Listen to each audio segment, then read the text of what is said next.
Yes, we are starting with a bit of a sit down today, and I know that screams boring. Brian's going to sit here and talk to me. I don't want to listen to this. But I'm going to just tell you straight up. I believe that you could do better with your practice time in terms of making positive changes to your swing. I think you can do a better job of then taking that to the golf course and shooting better scores. And so, if you can just stick with me to the end of the video, I think you're going to have a much better understanding of how this process actually works.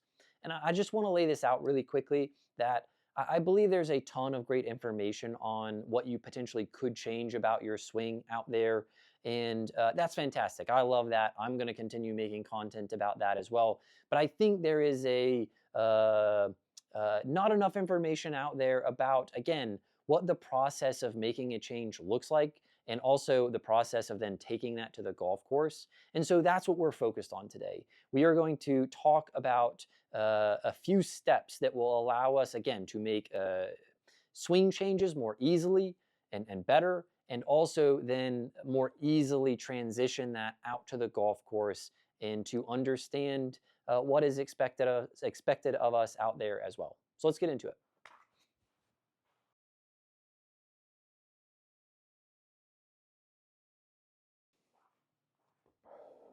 Part one, what is the problem?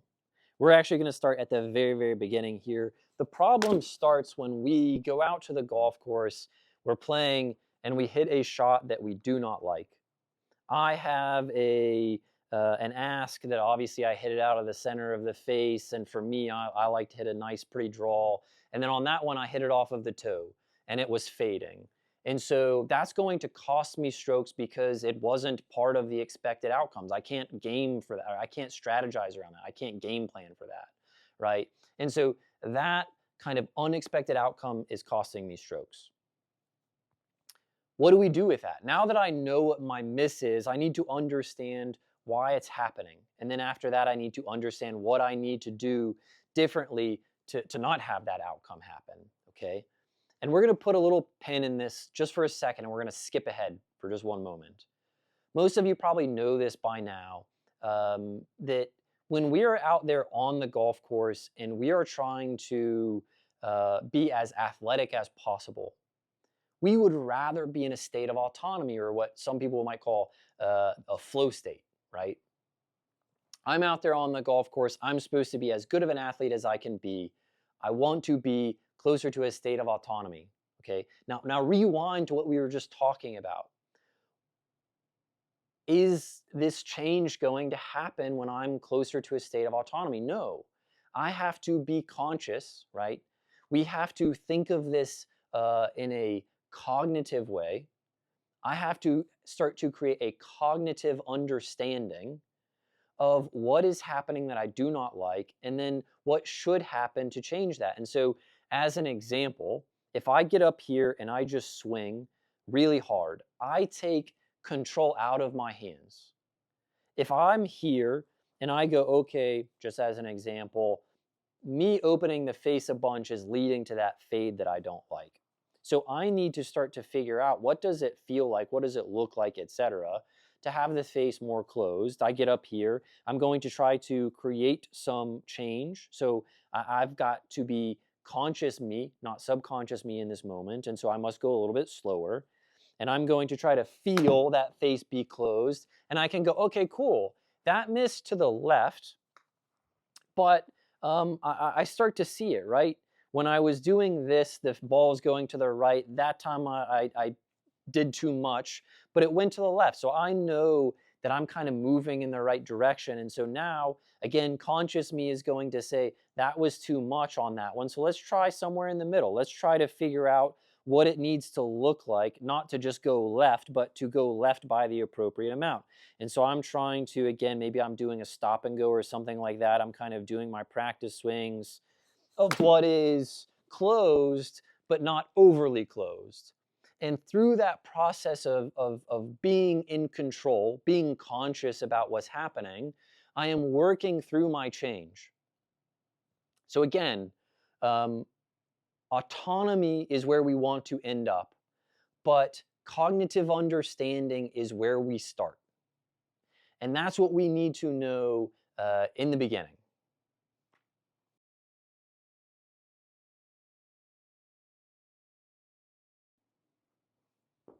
Part two, we need to know what our goal for the moment is, okay? We know there are two different ends of the spectrum that we could kind of potentially be in, again, from a mind space perspective. And we need to know which side we should be closer to, okay? And the way that we're going to figure that out is to determine what our objective is. Do I want to try to raise my long-term potential ceiling, or am I trying to live up to my short-term potential ceiling? Okay. So first, if I am trying to raise my long-term potential ceiling, what that's saying is that I don't like what I have right now. My potential ceiling is here, and over time, if I change my swing, I can raise that potential to here. What we know about that process is that as I'm in here and I'm kind of exerting conscious control so that over time I will be better at this skill, or my movement pattern will be better, that by exerting conscious control, occasionally I'm going to get this random outcome. And I'm okay with that in the moment because I'm not getting ready to go play golf. Right now, my objective is to over the long term improve my swing. And so that random outcome does not bother me at all. I know that it's just par for the course when I'm in here and I'm kind of tinkering and I'm trying to change things. My focus gets really drawn to one thing and I potentially lose focus on something else. And I know that if I just keep working at that, eventually it's going to be simpler and I'll be able to make a better pass at that, etc. But again, the thing that allows me to swing slow, the thing that allows me to kind of do really conscious practice swings, the thing that allows me to do stop and goes, as an example, the thing that allows me to be okay with those kind of negative outcomes is the understanding that right now I am trying to change my long-term potential ceiling. And then if I change the situation, let's say that I'm about to go play golf.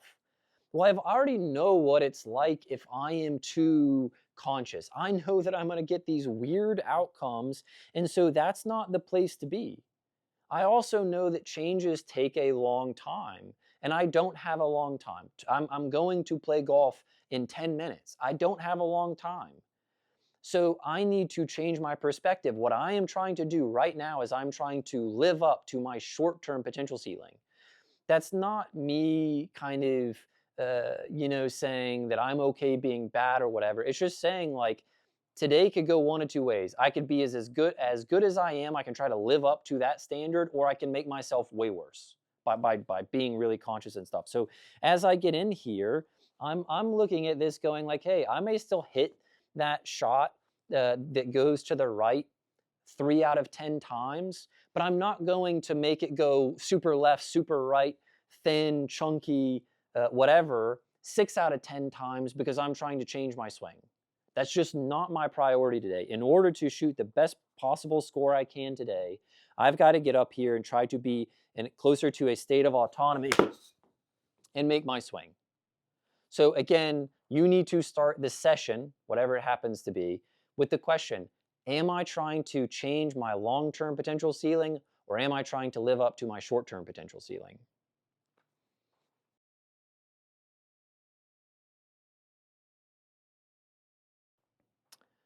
Part three, if you're paying attention, I hope you are, you're starting probably to see an issue here.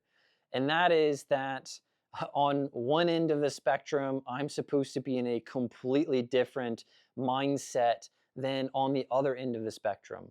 I'm supposed to go to the driving range and work at my swing in one way, and then I'm supposed to go to the golf course and exist in a completely different way. What is the connective tissue that takes me from here to there? And that brings us to the associative state or stage of changing. And as the name might suggest, what we are trying to do is we're trying to create associations. I am over time, if I'm doing this correctly, I might stumble into it, but it'd be better if you were paying attention. If I'm paying attention, I've started to make an association that if I do this movement pattern, that I'm going to get a ball that starts more right and or potentially fades. And if I do the other motor pattern where I am kind of keeping the face more closed, I get a ball that goes more left and or draws more. And so over time, I can start to think about this the other way around. My brain has started to store this information, and so I can look in front of me. So I'll give you another example. If I look up to the top of the impact screen, if I look up there, I have these associations that allow me to launch the ball higher. I didn't think about how to organize that. It's just an association that I have with that outcome that gets me to move in a particular way. Just like if I look at the bottom of the screen, both my setup and my swing is going to start to reflect that I have experienced this before. I start to look at what I want from an outcome perspective, and I have an association to a particular movement pattern. And I can do you one better, right? Think about I'm sure most of you had played baseball in one form or another at some point. You can think about a tennis racket and a tennis ball. If I say you got a baseball in your lead hand and a bat in your trail hand, and I say hit the ball, well, first, okay, boom, done. If I say hit a fly ball, now it's starting to coordinate your movement in a different way. You're going to throw this thing up here. You're going to position this down here, and then you're going to swing more up. If I say then, I want you to hit a fly ball to someone in left field.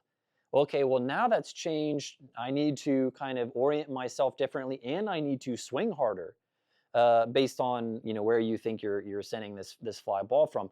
But the point is, because you have those associations with the sport, you have an association with the term fly ball, you have an association with where that person is in space. You have coordinated a pretty complicated, sophisticated set of movements to achieve a task, and you brought them about by just thinking about where the thing is in space. That's pretty cool.